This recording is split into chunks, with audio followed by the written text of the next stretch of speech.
Hey everyone, welcome to What's Good with Greg Mescall. We're talking all sports during this shutdown here and trying to find some positivity. We're joined today by a positive guy with a positive story, Chordale Booker, super welterweight, 15-0 in the world of boxing. Chordale, thanks for stopping by. Thanks for having me. Hey, for starters, you're in a sport that is anything but social distancing when you're talking about boxing. You want to be around people, you want to be hitting people. I know you're coming back from an injury. How are you handling this whole shutdown right now? It's been tough on me, but I know it's better days to come. I've dealt with having to be out because of my injury. I've had multiple injuries during boxing, so this one's a little tougher just because I had an injury. I was supposed to come back, and then coronavirus hit. But it'll make the championship that much sweeter when I get to it. 15-0 right now, and as Cordell mentioned, in a just tough spot, performing well, and then you get the injury, a torn Achilles during training. Everyone in this pandemic has kind of thought of the time away from their sport as an injury. You're someone who actually was injured. How are you handling both of these at the same time? You're trying to rehab and get back from an injury, and then also you're being told you can't compete the way you normally would. Well, for me, the upside on that is that I also kind of feel like, well, it gave me extra time. So maybe I would have pushed myself a little bit too early. I don't think I would have re-injured myself, but I just wouldn't have maybe been in the best shape, or my Achilles wouldn't have been in the best shape, but I would have still went and fought.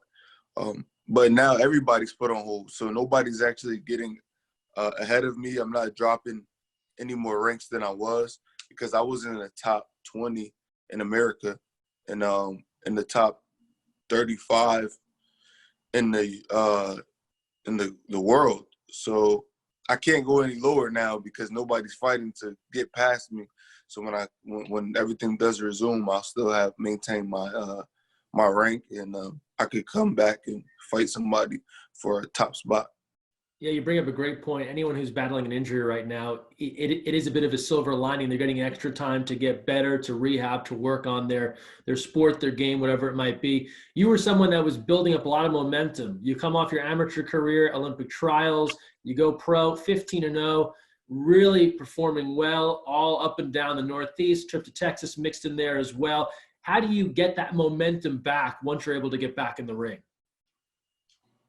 Uh, for me, it's just the love. Honestly, the love of the sport is what drives me.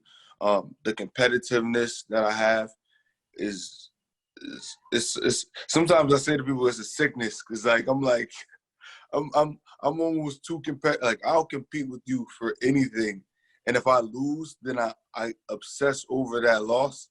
So now I go, and whatever it is, I now become semi-pro at it. I have to spend most of my time getting better at it. So next time when we play, I beat you. You know, like I started out in I want to say December. Yeah, in December I played darts, and my friend beat me. I'm like, I should be able to do this. It's hand-eye coordination. It's like boxing in a way. And then I went and I got a dartboard, and now he can't beat me. We go to the This bar is and everything. And he's like, oh, I was drunk. You don't drink. I'm like, nah, bro. I'm just better than you now. That's it. You're a competitor. So many people that compete are finding other things. Now with everyone kind of staying inside and gyms being closed, is there something else that you've gotten super competitive at? Video games, checkers, puzzles, Man, something else? I've been going crazy on the video game. Call of Duty dropped Warzone, so that's a battle royal. You got 150 people, and you got to be the last team. So right now I got 15 wins on there with my team. So that's something I've been doing. I also been playing the darts like crazy too. Been trying to get my dart game great because we had a dart league. I was in a dart league before when I tore my Achilles. I joined the dart league in January because I'm like, man, I need to fight. I need something to compete at, something to work towards. Just in the competitive spirit. And so I still been doing that. And I've been looking at real estate. That's something that I've been doing. I wouldn't say that's competitive, but it's just something that expanded my mind, and it's something that is good for me. Looking at like how people move money and how they generate income other ways. I feel like it's kind of competitive in that, So Sure. I like that. I've been watching a lot of stuff about Rob Kiyosaki, one who Okay. wrote Rich Dad Poor Dad. Been looking at a lot of his videos. Yeah, you watch enough HGTV and people that are flipping houses and Yeah, all that stuff. yeah, It gets very competitive to try and up that value right. and make sure that you're making money on your investment. Absolutely. That's kind of what sparked that. Like, oh, that is, it is competitive. So many people are talking about this stoppage kind of like an injury, as we've talked about with you, but also a time that's allowed them to reflect. They've realized how much they love the thing that they were doing, whether it's boxing or basketball or some other sport, anything. And it's given them this idea that they can't wait to get back to what they're doing. They're going to really enjoy that chance to return to what they love. How's that played in your mind when you've had this thing kind of taken away from you, whether it's injury or coronavirus, and now you know you're going to get a chance to do it again? For me, I don't want to say that. I don't want to sound bad. Like maybe people are lazy or don't really love what they say they love. I didn't need this to want to return back to boxing. This is something. This is something that I always want to do, regardless of coronavirus. I always will wake up with the same drive. Like when they put that fight on the table, that's the only thing that's on my mind. Every time I wake up, I gotta hit the gym because today I need to be that much better and that much more ready for this fight that I have lined up. But there are other things though that just like my family. We're getting to see my grandmother every day. So I've been going to see her more. And just spending more family time with the ones that I can spend time with. That's something that I did take. I feel like I've taken for granted, and I want to do more of. But as far as boxing, I didn't need that. And I thought when I heard about the stoppage and everything and people not being able to perform, your story came to mind because you've had moments before in your past and you've been upfront about this, telling your story where you wanted to embark on this career and it was close to being taken away from you at a young age and you got a second chance to really pursue the things that you wanted to do. It seems like you can speak to that, knowing that there's a time where you might lose a thing you love and now you're going to get a chance to really embrace it and that you shouldn't waste any opportunities. Right. So yeah, I feel like a lot of people will go through life where they need a second chance, and it doesn't have to be professional sports. It can be anything, whether it's a career that you're chasing, even just wanting to be something as simple as like being a better father. You may get your mind, you may want to do that, but other things come into play and you lose sight of things, and we're all human. We're no one's perfect, and I think that's the thing that affects a lot of people is we're always trying to live up to society's image and just not wanting to be better people for who we are and what we want to do and for the people that we love. You have one of the best nicknames in boxing. We're seeing it right on your shirt right now. The Gift. I love it. Where does that come from? The gift, man. The gift was so. It started out as the gift and the curse. I felt like that I was the gift to myself and to my fans, but I was the curse to my opponents. And then as time progressed, I had broke my ankle in a fight. I had fought who was one of my friends too. He had hit me with the right hand, and I fell and I broke my ankle. And I said, man, maybe I should take the curse off my name. Like maybe I'm putting some bad, mojo on myself. Because I had broke my ankle that year and I had popped my eardrum. And so I said, yo, I'm getting rid of the curse. Like I took it off everything. I changed my email. I changed my Instagram. I told people stop addressing me as, typing that on things. Because just you want to be positive, like you don't want to put like bad spirit or bad anything with attached to your name. And that's just why I dropped it. And I feel like, I'm the gift just because how much I can relate to the kids and what I want to do with my community and the youth in my community. And I think it's also a good name because it always gets people to ask, like, because they think it's in a conceited way. And it's more of, God made the world in 7 days. I was born on the 7th day of May. It's just a lot of things that tied into that where I feel like, wow, I got a gift, the second chance at being able to box. There's so many things that tied into that name. I just felt like it was so fitting. And anytime I would be asked it, I could tell my story. I thought that was, that would be a good way. Then, hey, my name's Chordale Booker, and then always spewing the story out. Have somebody ask me, why do you call yourself the gift? Yeah, that's a fantastic story. And to your point, it can really mean so many different things.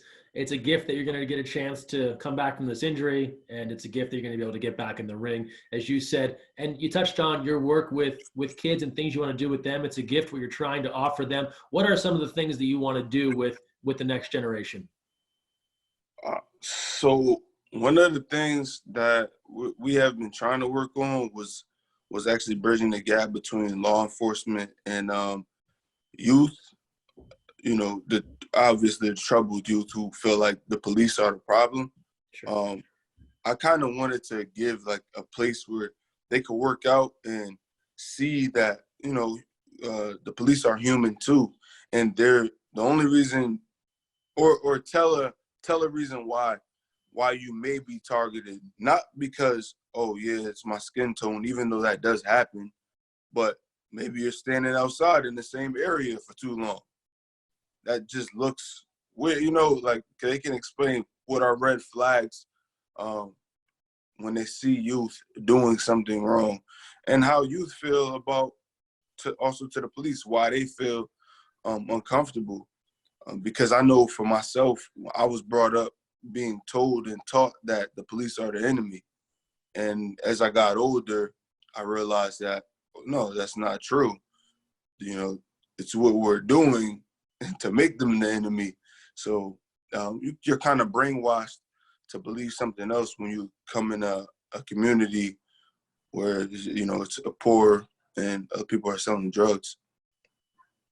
That's an important message and important work that you're doing there that certainly will have a big impact. And it's something that you can probably work on too, even in these quiet times, even when there's no competition to be had, where you can still try to move that forward. When in a perfect world will you be back in the ring? Do you have an ideal next match set? How does that work going forward? Yeah, we're talking about July, no crowd. I spoke to my manager maybe like 3-4 days ago, and he said, "You gonna be ready by July?" I said, "I could be ready tomorrow. I fight at my grandma's house." So he's excited. I'm excited. And actually, my friend hit me up yesterday and asked me for some sparring because he's gonna have a show on ESPN June 19th. I guess they've been keeping it, under wraps right now. They don't want to let everybody know. But he just told me that Mickelson Lespierre, he's going to be fighting Jose Pedraza, which Pedraza is a pretty big name in the sport. Yeah. So I'm going to be helping him get ready. And if he's going to have that fight in June, we could definitely have a fight in July. That's excellent. Well, excited to hear that you're making your way back, and no better way to get ready for your fight than to help someone else get ready for a big one as well.